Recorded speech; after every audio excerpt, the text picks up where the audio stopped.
Oke, kita akan bahas tentang virus ya hari ini. Ini kan rekaman Bapak ulang. Jadi ini ada pertanyaan pertama Bapak, apakah virus itu makhluk hidup? Nah, kalian mungkin ada yang masih bingung ya dengan konsep virus. Virus itu apakah nama penyakit sih? Apakah itu parasit? Tadi kan ya ditanya parasit dan sebagainya. Nah, kita akan bahas dan bedah satu persatu sebenarnya apa itu virus. Nah, ini adalah corona yang kalian tahu menginfeksi coronavirus yang namanya adalah COVID-19. Nah, ini menginfeksi globally ya, bahkan disebut dengan pandemi. Kondisinya namanya adalah pandemik. Nah, pandemik itu adalah ketika virus sudah menyebar antar negara. Nah, itu sudah sebagai pandemi atau di suatu kawasan sudah melewati. Ada virus yang bukan menjadi pandemi ketika virus itu masih lokal. Misalnya virus apa nih? Mata ikan itu. Itu bukan pandemi itu. Ya cuma orang yang kurang bersih. Kayak gitu misalnya. Ada banyak virus ya. Virus flu gitu kan ya. Apakah itu disebut dengan pandemi? Ya enggak, karena itu locally gitu kan ya, localized doang di Indonesia. Flu di Indonesia dengan flu di Turki itu beda loh. Ya, dulu Bapak 3 tahun di Turki nggak pernah sakit. Karena jenis virusnya mungkin beda ya. Jadi virus di Indonesia itu lebih kuat. Bener loh. Virus yang tinggal di negara tropis itu cenderung stronger than the virus that live in subtropic region atau bahkan Arctic. Makanya Arctic itu virus nggak bisa bertahan. Itu kan dingin ya. Istilahnya virus juga pilih-pilih. Dan dia sangat suka sekali suhu tropis, yaitu sekitar 25 derajat lah ya. Sampai 35 sekian lah. Ya, ini kan pas banget dengan suhu tubuh manusia. Ya kan? Kalau misalnya virus di negara Finland atau Iceland, mereka nggak suka. Kedinginan. Oke, jadi kita akan bahas ya, apakah virus itu makhluk hidup atau tidak. Oke, next. Bapak lupa clear. Aduh. Oke, ciri-ciri virus. Nah, virus memiliki ukuran yang sangat amat mini ya, kecil sekali, sekitar 25 sampai 30 nanometer. Nah, kalian udah Bapak sampaikan ya, nanometer itu seberapa sih? Kemarin bakteri itu nggak sampai ratusan nanometer ya. Cuma beberapa itu ada bakteri yang terkecil, bahkan sampai mikro pun ada bakteri. Jadi bakteri itu masih dianggap ya belum kecil lah ya, seperti itu. Nah, 1 nanometer adalah 10 pangkat minus 9 meter. Bayangkan ya, kalau misalnya nih, kalian bayanginnya gini, apa enaknya? Kelereng lah, kelereng. Kalau kalian tahu kelereng, gundu ya, gundu.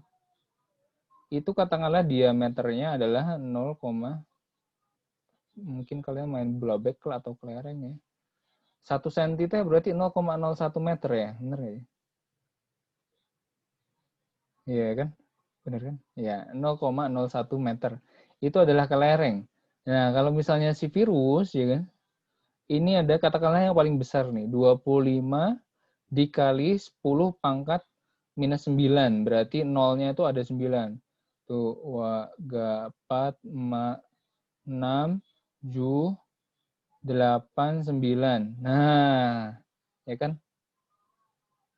Tuh, 3, 4, 5, 6, 7, 8, 9. Ya, nolnya ada 7 gitu kan ya, ditambah 25 kan. Nah, ini adalah 25 per 1 miliar. Wah, ini kan 10 pangkat min 9 kan 1 miliar. Jadi sangat amat kecil ya perbandingannya dengan kelereng. Jadi nggak nampak dengan kasat mata seperti itu. Nah, virus hanya memiliki satu jenis asam nukleat, yaitu DNA atau RNA.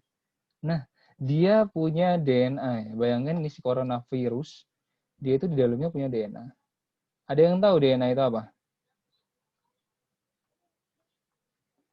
Namanya viral genome. Ada yang tahu nggak DNA itu apa? Lupa kepanjangannya, Pak. Bukan kepanjangannya, definisinya. Kromosom. Nggak bukan. Nggak tahu. Mendekati. Kromosom memang itu bentuk dari DNA ya. DNA yang banyak namanya kromosom. Tapi DNA itu apa? Ayo nih kelas 8 seharusnya sudah tahu nih. Kan ada ya gambar-gambar DNA gini gak sih? Nah. Naura tahu nggak DNA itu apa? Lagunya BTS, Pak. Bukan. Jadi DNA, kan kita punya DNA nggak sih? Punya. Punya. Fungsinya apa DNA? Ciri-ciri khusus. Ciri-ciri khusus kan ya, berarti si DNA ini menyimpan informasi genetika. Nah, maksudnya informasi genetika itu apa sih, Pak? Salah satunya tadi adalah ciri-ciri khusus ya pada suatu makhluk hidup seperti itu ya. Jadi katakanlah nih kalau Pak Ridho nih DNA-nya di dalam DNA Bapak mungkin produksi pigmen melaninnya sedikit sehingga Bapak lebih cenderung putih seperti itu ya. Kalau Rara ya kan agak lebih banyak nih sawo mateng kulitnya. Nah, di dalam DNA itu terdapat program ya, ibarat kayak di komputer tuh kayak ada programnya, codingannya, kode. Nah, yang menyimpan istilahnya yang akan menentukan ciri-ciri khusus suatu makhluk hidup. Itu namanya DNA, menyimpan informasi genetika. Nah, kenapa disebut genetika? Karena bisa diturunkan. Jadi Bapak nih punya anak, nah Bapak artinya menurunkan DNA Bapak ini kan ya, seperti itu. Sehingga anak Bapak nanti mirip. Nah, sama dengan kalian misalnya, kalian punya ayah bunda, seperti itu, kalian perhatikan. Pasti kalian punya kemiripan, gitu kan ya. Ini Naura dengan kakaknya aja mirip. Kayaknya Bapak ini kayaknya adik siapa gitu kan. Nah, ternyata bener, ada adik dari kelas 9, gitu. Ya nggak? Coba Rara misalnya sama adiknya mirip nggak? Ada kemiripan pasti, ya nggak? Kalau sama adik pertama tuh dikit Pak kemiripannya, teman kalau sama adik yang terakhir rada-rada banyak. Ada rada banyak. Dan DNA ini ketika diturunkan untuk manusia ya, ini khusus manusia, dia sifatnya 50-50. Jadi 50% dari ayah, 50% dari si bunda. Dan porsinya pun itu berbeda. Nah, jadi sehingga terjadi yang namanya variasi. Nah, khusus di virus, ya kan, DNA dia, katakanlah ini virus 1 nih. Virus 1, 2, 3, dan 4. Ini kalau misalnya mereka berkembang biak ya kan dalam katakanlah lingkungan yang dalam satu sel ya. Jadi dia berkembang biak dengan sel tadi inang gitu kan ya. Nah, itu pasti memiliki DNA yang sama persis. Jadi DNA 1, DNA 2, 3 dan 4 itu sama. Karena si coronavirus ini bisa punya di dalam DNA-nya dia punya settingan yaitu bisa menginfeksi saluran pernapasan katakanlah. Infeksi saluran pernapasan. Contoh ya. Nah, dia akan menyerang ke respiratory system gitu loh. Nggak akan menyerang ke yang lain-lain nggak. Paham ya? Jadi DNA itu udah ada programnya si virus. Ibarat kayak komputer itu ada chipsetnya. Intel Core berapa gitu kan ya. Nah, itu adalah DNA-nya yang menentukan dia ngapain gitu ya. Misalnya si coronavirus tuh kerjanya infeksi saluran pernapasan. Terus dia fungsinya untuk reproduction rate misalnya 1 juta ya, 1 juta virus per menit, katakanlah seperti itu di tiap satu sel. Ya, jadi dia punya kecepatan untuk reproduksi. Terus kemudian transmission, dia punya informasi tentang transmission juga. Ada airborne ya kan, airborne, terus kemudian ada lewat liquid, cairan tubuh misalnya seperti itu dan sebagainya. Kan coronavirus gitu, makanya kita harus cuci tangan dan sebagainya. Nah, semua itu kemampuan si corona ini tersimpan di dalam DNA-nya. Jadi sangat penting ya. Jadi suatu virus dia punya DNA. Kok mirip makhluk hidup sih, Pak? Nanti kita cari tahu ya, apakah virus ini makhluk hidup apa bukan. Sampai sekarang paham ya, DNA itu apa, terus kemudian apa itu pengertian dari genetika dan sebagainya seperti itu. Tunggu. Bapak mau admit Najwa. Ada pertanyaan nggak nih? Clear ya? Nah, kalau ada pertanyaan, ditanya. Pak, ini gambar yang atas apa? Jadi yang atas, yang warna biru ada warnanya. Itu adalah permodelan dengan 3D model dengan komputer. Tapi kalau yang bawah ini adalah dengan mikroskop, ya mikroskop pakai scanning electron microscope. Jadi mikroskop yang sangat amat besar perbesarannya ya, magnification-nya itu besar sampai bisa melihat coronavirus. Ini padahal nanometer gitu kan, kecil banget. Oke, lanjut ya. Virus hanya dapat hidup dan berkembang biak pada sel hidup parasit intracellular obligat. Oke. Maksudnya apa sih Pak parasit? Nah, seperti yang tadi yang disebutkan Ziara. Jadi dia numpang tapi merugikan. Betul. Jadi si corona ini kerjaannya kayak gini nih. Misalnya ini adalah sel, katakanlah sel apa ya yang enak tuh. Pada saluran pernafasan ya, sel trakea lah. Nah, trakea tahu ya, ini apa? Tenggorokan. Nah, trakea. Nah, sel trakea ini, katakanlah ini contoh, ini adalah nukleusnya kan ya. Itu diinfeksi oleh si corona nih. Ting, ting, ting. Ya, nggak harus sampai sini juga ya. Di hidung pun dia bisa infeksi ya. Katakanlah atau sel hidung lah. Sel yang ada di lapisan epitel hidung. Ya, jadi lapisan pelapis terluar di rongga hidung namanya sel epitel. Nah, si coronavirus ini dia akan masuk ke dalam, awalnya nempel dulu, nempel. Nah, terus si virus ini dia cerdik. Dia ibaratnya membuat dirinya bisa dikenali oleh sel tubuh kita, gitu ya. Jadi kayak pencuri. Dia bikin kunci duplikat gitu kan. Sehingga ketika dia masuk itu tidak tidak diketahui oleh imun sistem kita. Nah, kalau berhasil ya seperti itu. Tapi tetap imun sistem kita berusaha untuk mencari si corona. Karena corona kecil banget ya, bayangin. Ini dibandingkan dengan sel tubuh kita aja lebih kecil lagi gitu kan. Seperti itu. Jadi amat susah untuk tubuh mendeteksi virus corona. Jadi sangat amat bahaya ya. Nah, ketika dia udah masuk, apa yang terjadi? Dia memanfaatkan. Nah, istilahnya sel tersebut untuk melayani si corona ini, gitu kan ya. Dia memasukin DNA-nya ke dalam sel tubuh kita nih. Katakanlah dia masukin DNA. Nah, ketika udah masukin DNA, terus ada yang namanya ribosom. Ribosom itu yang membuat protein ya. Nah, terus kemudian si DNA ini nyuruh ribosom sel tubuh kita untuk melayani si virus. Cara melayaninya gimana? Dengan membentuk struktur tubuhnya yang akan kita bahas di slide berikutnya. Jadi katakanlah struktur tubuh itu apa sih Pak? Ini yang warnanya biru, terus kemudian ada tanduk-tanduk ini kan. Nah, jadi mereka itu udah masuk, numpang, nyuruh-nyuruh lagi kan ya. Buatin dong badan aku, gitu kan. Nah, ketika itu dibuat, ya kan otomatis kan virusnya akan tambah banyak kan keduplikasi, ya kan dia akan membentuk terus. Ini kondisinya di dalam sel inang atau istilahnya host.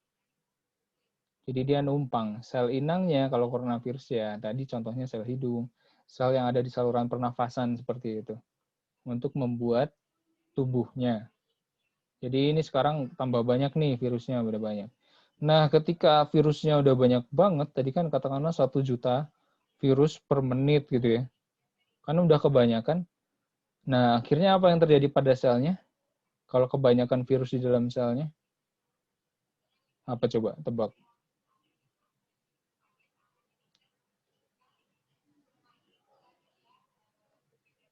Apa coba? Kenapa? Apa yang terjadi kalau misalnya si sel inang ini udah kebanyakan sel virus di dalam sel? Hah? Apa? Pokoknya pecah. Iya, pecah ya. Jadi dia akan pecah. Wah, udah tidak kuat menampung virus-virus ini. Akhirnya si virus-virus ini, hore, ya kan? Udah disuruh-suruh tadi kan ya. Terus habis itu dizolimi sel tubuhnya. Terus habis itu keluar bebas pergi gitu aja meninggalkan sel ini dan akhirnya akan mati. Selnya akan mati. Ya udah pecah, ya kan? Kalau pecah otomatis nukleusnya keluar, organel-organel keluar, dan akhirnya rusak. Dan si coronavirus terbang kemudian mencari inang yang baru gitu kan. Ini sel yang lain ditempelin lagi terus-menerus seperti itu. Makanya virus amat sangat jahat ya seperti itu. Yang disebut dengan parasit intraseluler obligat. Oke, Bapak jelaskan. Parasit tadi pengertiannya dia hidup di suatu organisme gitu ya, di organisme lain. Jadi hidupnya itu perlu organisme bukan perlu juga ya. Lebih ke sini. Dia hidup merugikan organisme lain gitu ya. Parasit artinya merugikan. Nah, intraseluler artinya di dalam sel. Nah, obligat itu artinya butuh inang. Butuh inang untuk tinggal. Nah, berarti virus adalah suatu benda ya. Ini kita bilang makhluk. Bapak belum bisa bilang makhluk hidup karena ini memang bukan makhluk hidup sebenarnya. Gitu ya. Suatu benda atau sesuatu yang dia butuh inang yaitu di dalam sel dan membuat sel tersebut rugi gitu kan ya, yang merugikan sel tersebut. Makanya disebut dengan parasit intraseluler obligat. Pak, selain ini ada parasit jenis yang lain nggak? Ada, namanya parasit fakultatif. Fakultatif. Nah, kalau obligat tadi kan dia tinggal di suatu inang ya, kayak gitu. Contohnya itu kayak benalu gitu kan ya. Jadi dia merugikan inangnya, udah tinggal di situ. Ini disebut dengan parasit sejati atau obligat. Nah, sedangkan kalau fakultatif, dia parasit karena kebetulan ngenain organisme lain gitu. Contohnya jamur lah. Misalnya panuan ya kan. Itu si jamur itu sebenarnya nggak ada niat untuk tinggal di situ gitu loh. Tapi kebetulan karena kita kurang bersih dan sebagainya, akhirnya nempel. Jadi sebenarnya si jamur nggak makanin sesuatu di situ sebenarnya. Contoh gitu kan ya. Atau ada lagi misalnya parasit apa lagi ya? Ya kalau yang obligat itu contohnya cacing pita, cacing hati, ya kan? Cacingan lah yang makanin sari-sari makanan kita di dalam saluran pencernaan. Fakultatif itu kayak dia itu merugikan, tapi sebenarnya nggak tinggal di tubuh organisme gitu. Kayak apa ya? Ya nanti cari tahu ya. Parasit fakultatif ini parasit yang tidak sebenarnya. Jadi dia kadang nggak sengaja menginfeksi gitu loh, padahal nggak ada niatan untuk menginfeksi. Maksudnya gimana sih, Pak? Ya nanti kita cari tahu lagi. Tapi kita fokus ke obligat ya. Ini parasit yang benar-benar parasit. Gitu. Lanjut. Ya kalau ada pertanyaan, tanya ya. Halo, selamat datang Najwa ya. Nah, ini adalah ukuran si virus. WD. Macam-macam ya. Itu ada yang namanya influenza, adenovirus, measles. Kalian ada yang kenal nggak virusnya nih? Ini corona belum ada nih, belum diupdate. Aku taunya Rabies. Hah?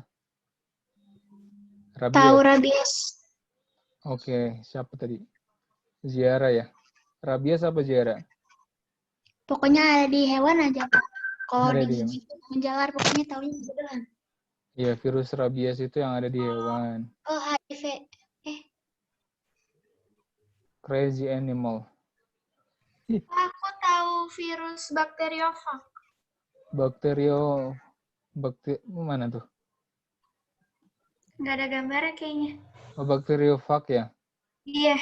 Oke. Ini rabies itu virus yang menyerang sel saraf. Jadi inangnya adalah sel saraf. Jadi, ya kan? Jadi virus juga pilih-pilih ya, katakanlah. Jadi nggak asal serang. Jadi Pak, kalau HIV sama AIDS sama atau beda? HIV itu nama virusnya, gitu ya. Ini menyerang sel imun. Oke, yang diserang. AIDS itu adalah kondisi orangnya, yaitu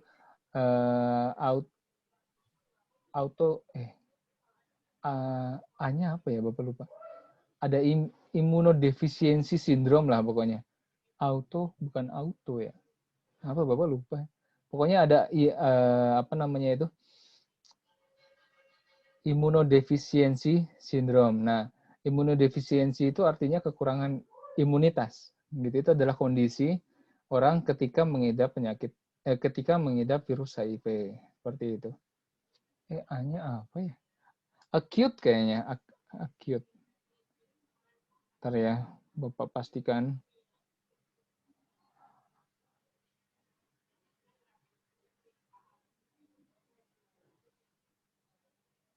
Abbreviation. Acquired. Oke.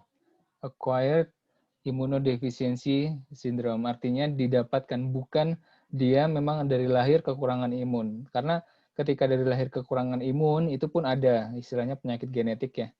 Jadi kalau AIDS itu acquired gitu kan ya, disebabkan oleh HIV. Ini contoh yang lain herpes. Herpes itu sebenarnya umumnya di sel kulit ya. Sel kulit. Tapi efeknya ke seluruh tubuh gitu kan ya. Jadi dia bisa ngenain herpes, pernah dengar mungkin ya. Variola Apa baru itu yang panjang kayak ular apa namanya? Ebola. Oh, Ini virus yang amat sangat berbahaya ya. Ini adanya di Afrika. Jadi dia menyerang circulatory system, sistem sirkulasi. Sirkulasi menyebabkan pendarahan di mana-mana. Di hidung, di telinga, bahkan di mata ya. Jadi keluar darah dari mata, gitu kan ya. Pokoknya ada saluran, itu akan mengeluarkan darah ya. Itu Ebola. Nah, ini terjadi sempat pandemi ya di Afrika tapi. Nggak sampai ke Indonesia, alhamdulillah, seperti itu. Di Amerika sempat. Nah, sehingga terekspos kan ya, itu pada tahun berapa ya, udah lama sih. Ebola ini sangat amat menular, kontagious banget gitu kan ya. Dari keringat aja itu udah kena, bisa keluar virusnya. Dari keringat nih, keringat. Nah, makanya udah nggak boleh salaman, udah pakai hazmat lah. Tapi tidak menular melalui udara. Gitu. Dia menular melalui cairan sentuhan. Seperti itu, Ebola. Nah, ini seperti ini ya ukurannya. Dari yang paling gede itu Ebola, ini berapa tulisannya yang nggak kelihatan? Ini misalnya variola virus 360 nanometer ya, itu ada herpes virus 200, dan seterusnya. Ada yang parvovirus hepatitis ya, yang menyerang liver. Jadi ini bikin livernya jadi kering kayak gitu ya, merusak sel-sel yang ada di dalam liver. Dengue virus, nah demam berdarah nih, itu juga bahaya yang menyerang saluran sistem sirkulasi juga ya, seperti itu. Sehingga menurunkan trombosit platelets yang bisa menyebabkan kematian. Gitu. Lanjut ya, ini nggak usah kalian hafalkan, nggak apa-apa. Nanti, tapi kalian harus ngerti dikit-dikit lah ya istilahnya. Oh, ini virus influenza. Measles, ya kan? Measles tuh apa kayak cacar. Measles. Campak. Oke. Lanjut ya. Kalau yang SARS itu apa, Pak? Oh, SARS ini temannya COVID ya. Jadi dia sama coronavirus juga. Dia menyerang saluran pernafasan. Dengue virus, Zika virus, papilloma virus, Ebola virus tuh. 970 nanometer. 80 kali. Gede pokoknya kalau yang Ebola virus tuh bahkan bisa terlihat dengan mikroskop. Mikroskop yang biasa. Oke, lanjut ya. Nah, ciri-ciri virus. Tubuh virus bukan merupakan sel sehingga tidak memiliki inti sel, membran plasma, dan sitoplasma. Kayak tubuh virus memiliki berbagai bentuk, yaitu batang, ada yang bulat, silindris, dan bentuk T. Gitu kan ya. Ini ada bakteriofag, ya, bakteriofage. Bacanya gimana sih? Virus merupakan makhluk metaorganisme, yaitu bentuk peralihan antara benda mati dan makhluk hidup, karena memiliki sifat tidak dapat dikristalkan, dan makhluk hidup yaitu dapat berkembang biak. Nah, jadi ini bukan makhluk hidup, tapi metaorganisme, makhluk peralihan, makhluk jadi-jadian. Jadi dibilang dia punya sel juga enggak, karena dia nggak punya sel tuh kan. Tidak memiliki inti, tidak memiliki membran, dan sitoplasma. Karena ciri-ciri sel, maksudnya suatu organisme disebut memiliki sel apabila sel tersebut mempunyai ini kan ya. Dia punya, bukan inti sel, lebih tepatnya ke DNA ya. Seperti itu, kemudian membran plasma dan sitoplasma. Nah, sedangkan virus hanya memiliki asam nukleat atau DNA yang menyimpan materi genetik tadi loh. Nah, gitu ya. Sehingga dia tidak bisa disebut organisme. Nah, ada yang masih ingat nggak 7 ciri organisme yang dirangkum dengan Mrs. Grant?